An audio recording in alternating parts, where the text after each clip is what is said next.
Welcome to the Bee Formless Flow-Driven CEO podcast. Today, I have the pleasure of introducing to you Claire Foy, all the way from the UK. Welcome, Claire. Thank you. Thank you for having me. No, you're welcome. Claire, I would love to let you introduce yourself and just give us a bit of a backstory.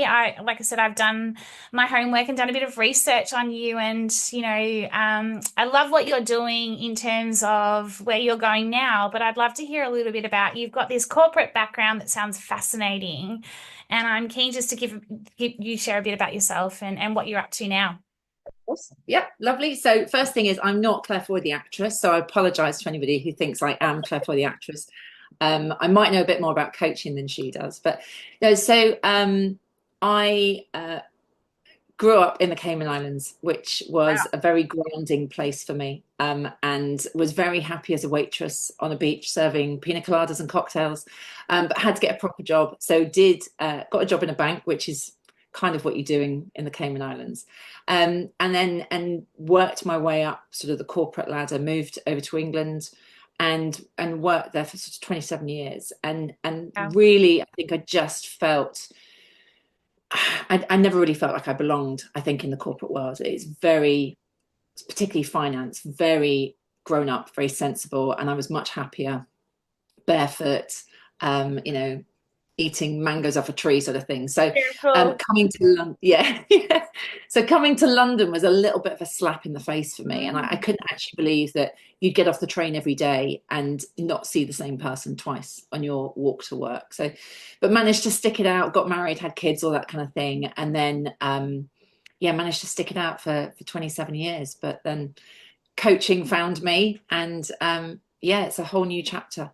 So it's a Wow. really exciting. What a journey though. 27 years in corporate, in finance. I could only imagine, the different styles of leadership you encountered, the sorts of teams that you were working with. And then to kind of pivot into coaching. How did coaching find you when you just mentioned that it found you? How did it find you? Yeah, it found me through learning, to be honest. So, and what I did is I was in a very regulatory role and realized that was quite coachy to start with, but then realized after a while, as the sort of governance came in, it became very much a tick box. It was black or Mm. white, and I just don't believe the world is black or white.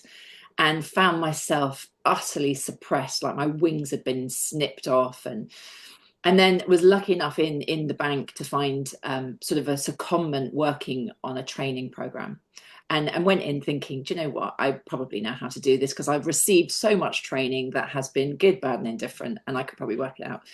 And through sort of moving into the learning world, realized that actually, whilst learning and training is, I like it, it's not that. It's about coaching. It's about allowing people to find it for themselves. Mm. And so I actually started working with some psychologists, and at one point I said, I think I need to get a degree in psychology because I'm one of these What about people. that I've got, too? I was like, I've got a little bit of knowledge and I'm telling everybody about it. So I think I'm a dangerous person. I need to know a bit more. And they said, you don't, go and train to be a coach.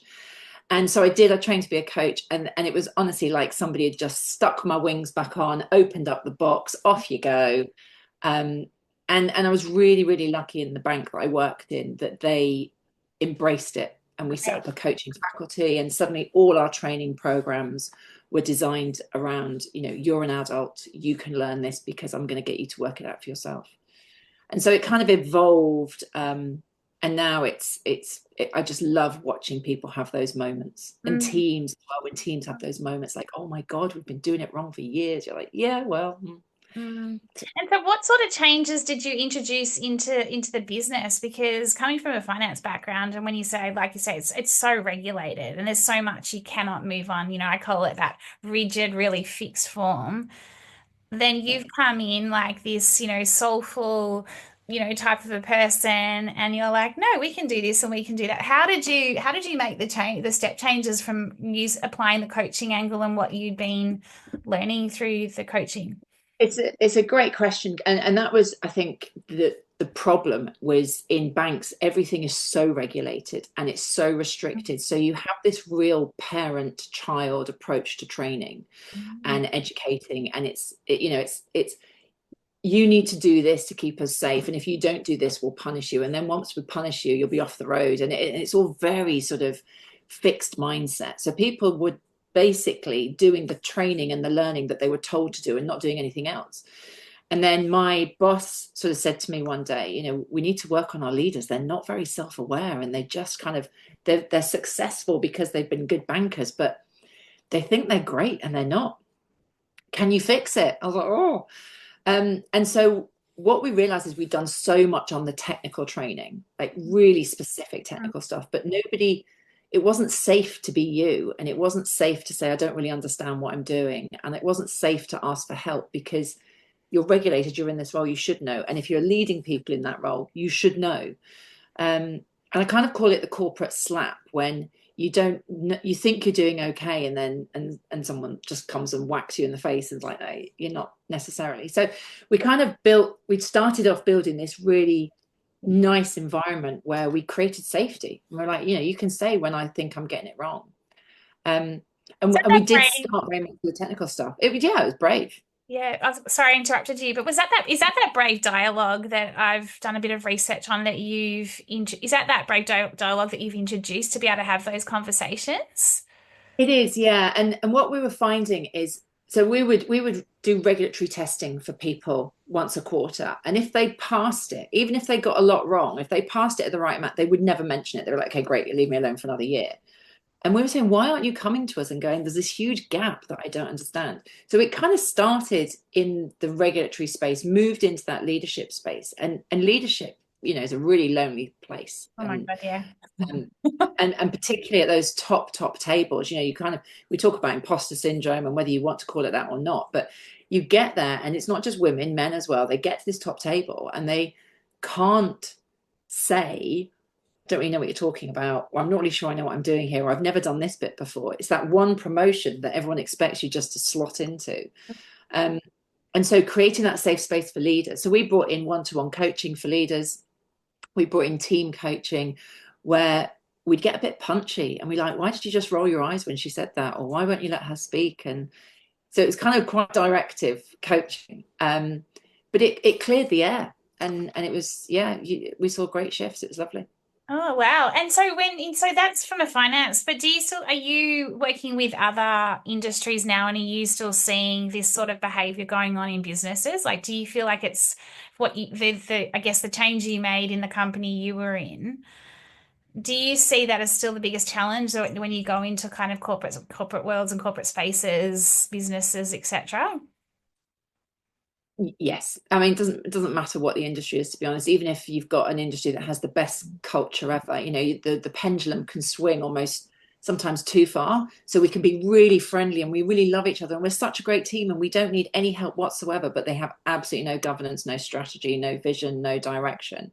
And you're like, you need to tighten up. And when you get under the surface of those teams, what people are saying is there's no clarity. Like, I don't know when we're doing a good job or not. So we're too nice, we're too friendly with each other. And when you think about elite athletes, they can always move 1 degree better. Everyone can move 1 degree better. So it doesn't matter what the industry is. When you get teams together, there is always an undercurrent of something.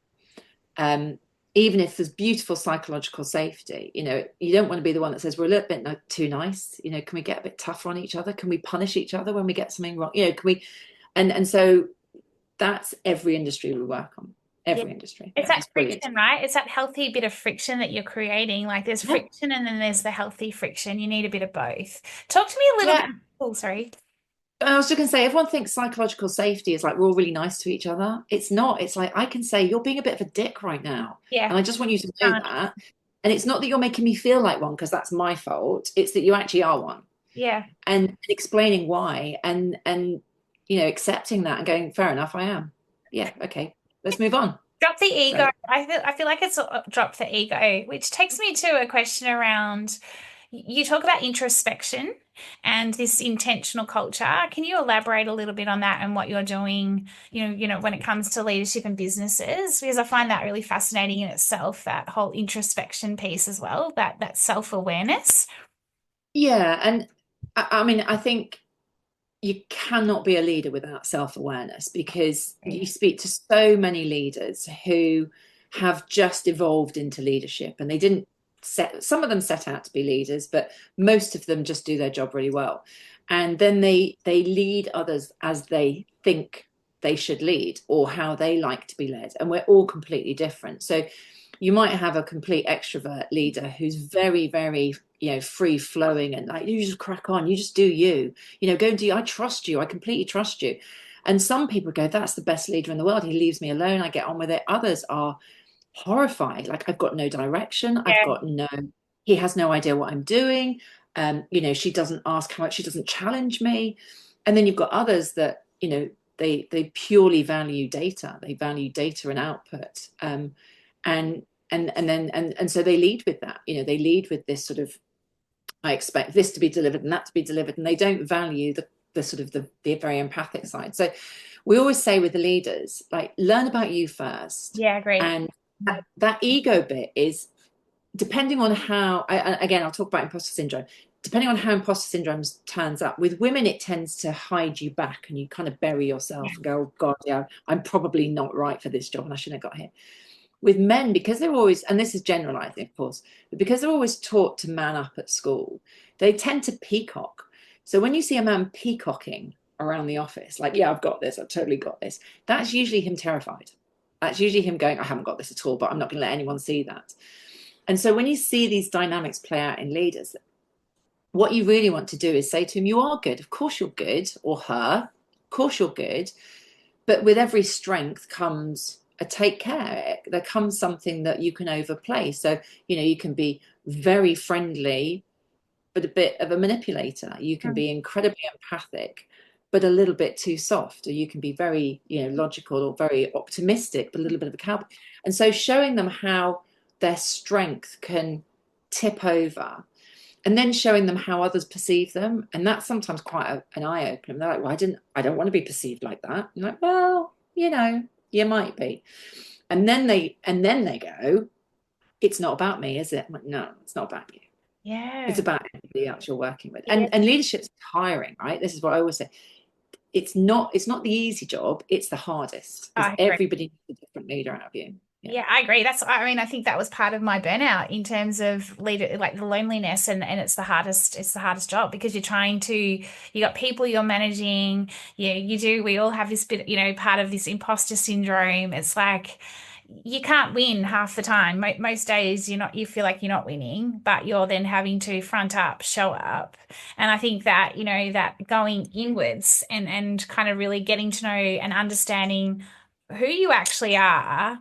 And, I love that notion of, looking at your strengths and not your weaknesses, because I hate, I never talk to clients around, well, what's your weaknesses? Because I think that was one of the old school ways of leadership, in terms of, and I still see it today. Now we need to focus on their strengths and their weaknesses. I'm like, really? Are we really still talking about weaknesses here?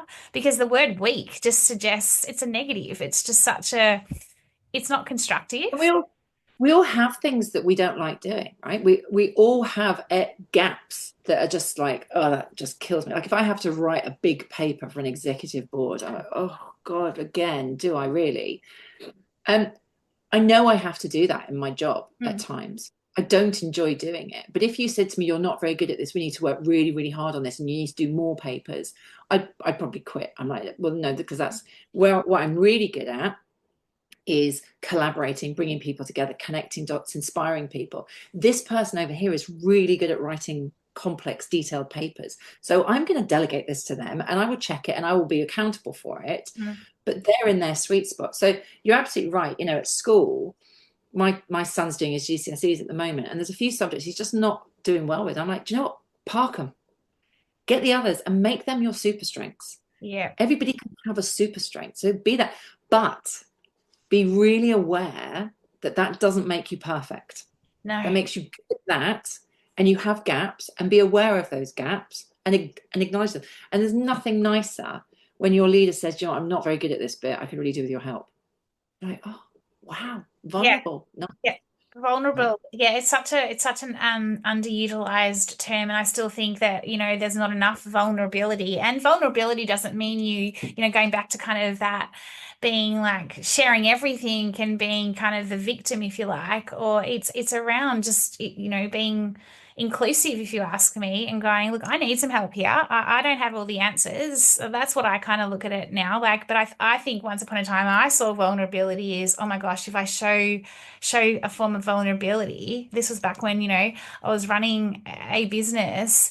If I showed any form of vulnerability, it was like I was showing a sign of weakness. And I Yeah. look back now in some situations where I'm like, COVID was really tough. We were the biggest locked down, country in the world, or state, I should say. And I should have shown more vulnerability at the time, but I just didn't have I guess, the leaders that, were then helping me with those sorts of, I guess, issues or not challenges I was facing. And so for me, it's about how do you get the future leaders, to shape them in a way that is, kind of making sure that they are well equipped, they're adaptive, but they're also leading from, that intention and that, kind of new form of leadership, because that's what everything you're talking about is a new style of leadership. And I can't believe I'm still using the word new, but it is still a new style. Oh, and you go into companies, and I actually think, as much as we talk about finance, I think they're incredibly progressive in this. There are some other companies that Yeah. I'm just like, oh, wow, we're still doing this, okay. But I think for the next generation of leaders, there's going to be that balance of oversharing. I think there's resilience, and resilience comes from vulnerability, but it also comes from, I'm not being the victim. So this isn't being done to me. And it's a bit like I sort of alluded to it earlier when people say, oh, if you say to somebody, when you do that, it makes me feel like this, that'll work. I'm like, that's terrible, because the other person, particularly if they're in that very ego peacock state, they're like, well, how you feel is not my problem. That's how you choose to receive what I'm doing. Yeah. And that's what we always teach people. Like, you can choose to receive it like he's being really direct, really curt, really off with you, or you can see that he's being really clear, really, direct and not fluffy, and just to the point, and don't take it personally. Mm. And there's that balance of what I think I'm hearing and what's the truth. So always having that perspective shift. But I think that next generation, it's about how do they bounce back? How do they, because you and I have been through many corporate slaps. I've And, never heard and the term corporate slap, and I well, absolutely I'm going to love it. coin it. So I'm no gonna, one pinch it. Trademark here.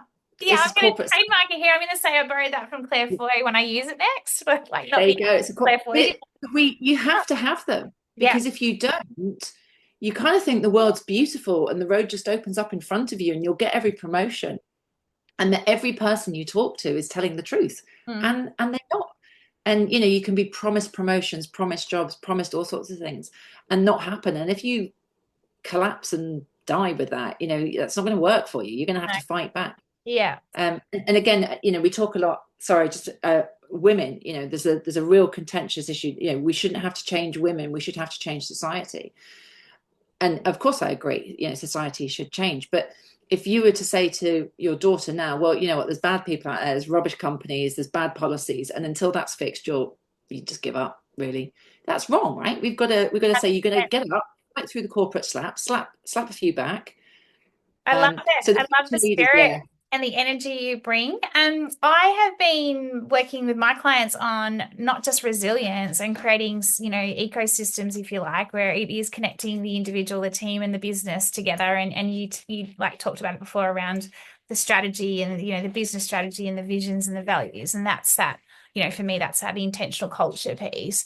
But yeah, I feel like it's now even moving into how do you create those anti-fragile leaders, the anti-fragile teams and the anti-fragile businesses. And what I mean by that is resilience has always been something that's been ingrained in us around bouncing back. But even what you were just talking about now, it's how do you bounce back and bounce forward? And so that's that whole anti-fragile piece around you might get a corporate slap, and so you could either retreat and, kind of take it and come back, but you take that corporate slap, you look at it, and it's back to this self-awareness piece here. And then you bounce it forward. And so you're almost growing as it's not just, bouncing back. It's for me, it's now it's really around, well, grow and bounce forward. Don't get stuck, waiting for the next slap. Exactly. I mean, and that's what we all did, right? And we didn't always have somebody to say, pull your socks up or put your big girl pants on and move forward. But that's what we really mean. And I think the more we can teach children and teens that, we went through that whole phase of nobody wins a medal at sports day because everyone's a winner. Well, no, they're not, right? Only one person gets the job. Sorry, that's life. And let's be like that. So I think you're absolutely right. My first suggestion to everybody would be just pause. Whatever the corporate slap is, pause. I had a great guy at work that was like my Valium. And I'd be like, and he'd go, right, okay, don't come into the office, just chill out. And once you have that pause and you let the energy go, then you can think realistically, okay, was that corporate slap warranted? Not, whatever, am I choosing a battle to fight here? I mean, I was told once I wasn't corporate enough. Yeah, I've had that. And my friends go, what the bloody hell does that mean? What do you do? So, in reality, I probably wasn't corporate enough. But yeah. that wasn't the advice I needed. But it stuck with me, right? So I've remembered it. And then I've realized that actually the perception is that I can turn up in serious meetings and be a little bit jovial. That would have been a better bit of feedback for me than you're not corporate enough. And that's what he meant. And I think it's take a pause, let the emotion dissipate, and then have a real think. Okay, so can I go and prove them wrong? Is one attitude that I always had. And actually this thing will probably shape me, and maybe I didn't want that anyway, or maybe that shouldn't have happened, or how can I learn and do something different so this doesn't happen again? The worst thing you can do, in my opinion, is just give up and go, can't do this, because it moves away. I couldn't agree more, which is exactly what you're talking about. Talk to me a little bit about this think better, not just faster. And because you've just mentioned around this pause. And the spin I want to put on it is like the world is effing crazy at the moment. Like, I don't know about you, but I find that everyone's so distracted, like no one can seem to sit still. I seem to pick myself up quite often going, Belinda, just pause, just step away for a minute and just take some time out. Talk to me a bit about this think better, not faster, because I love I've got a favorite saying that I learned when I was training for my coaching, that was hold it lightly.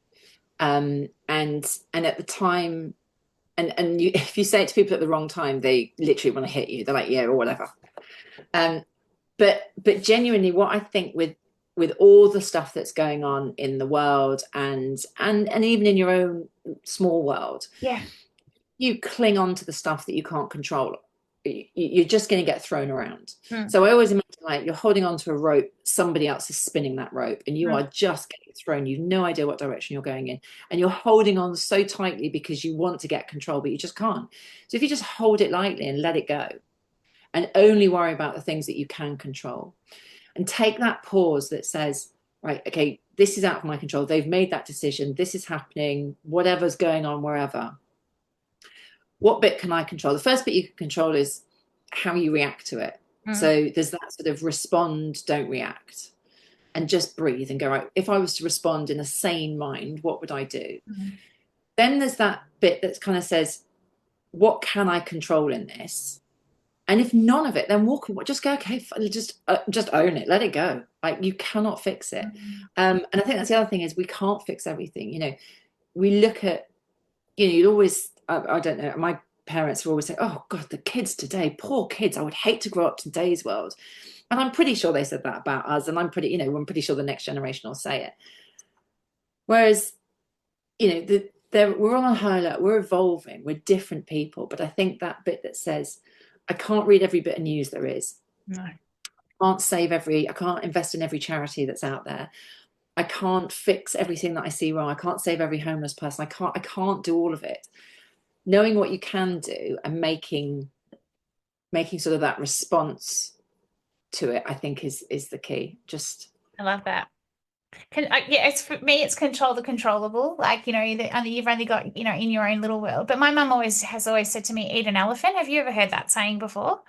haven't, but I might use it. No, but when Fine. you everything you were just talking about, right? You think about, and I know that sounds terrible to eat an elephant, but it's almost like an elephant is a big elephant. Like it would imagine if you did eat an elephant, like it's a crazy thought, but it's a big piece. So mum's always said to me, eat an elephant, and and still reminds me to this day. And I love that's one saying that's always stuck with me, in business, and even now I talk to clients and I'm like, let's just like think about eating an elephant, and it's like, oh yeah, I can't solve everything today. And we are in this complex, we're in a VUCA world. Like it is, kind of that's where we're at. So Claire, I know that we've got to wrap things up, but what would you say is the biggest opportunity at this moment in time for leaders to embrace right now? And that's probably a broad question, but what would you say is the top two or three things? I think the best thing leaders can do is invest in themselves and understand. I mean, I would say invest in a coach because honestly, Yeah, I until you've agree. had coaching, you have no idea how powerful it is. That lonely space where you can't really tell anyone, and even when you tell your partner, they don't understand. And but having somebody who can just listen, it's often like letting the air out of the balloon. So I would say invest in yourself somehow. Be self-aware, know that you're not going to be the perfect leader to everybody, but you can try and be a better leader to everybody. And everyone's got to be led differently. So invest in yourself. And people are just people, and be a person. I think be a person. Drop the ego. Feel Hold it light. real. I love that. I love that. Get a coach or invest in yourself. I totally agree. I've always had coaches in my leadership C-suite roles. And I swear to God, I'm so grateful that I had because it's put me Yeah, in such good stead. Like just to have that objective, that it's a coach. It's someone who's your buddy. They're with you, and they call you on your shit, and yeah. I mean, that's the best. The mirror shines up. Well, I've just seen this. This is what even I'm like, oh, really? Ow, that's ugly. And it is ugly, right? It feels ugly sometimes and it feels uncomfortable, but that's when you know that it's working. So And I love that you've just ended up with be real and be you, like just be that authentic you. Like I always say, we're not saving lives, at the end of the day. And I think we've got to, and getting your vibe, I think it's also for me around have a little bit of fun. Like life isn't here to be taken so seriously. yeah. So Claire, thank you so much for your wise words, and yeah, what an incredible journey. How do we find out more about you? And, yeah, where would we go to find out? So I run a business called Flying Iguana because iguanas might fly one day with a little bit of coaching. So come and have a look, flyingiguana.co.uk. And yeah, we'd love to hear from you. Thank you. All right. Well, you have a lovely, what time is it in the UK right now? Is it morning? It is 10 o'clock in the And we morning. have a lovely day. And thank you again. Thank you. My pleasure.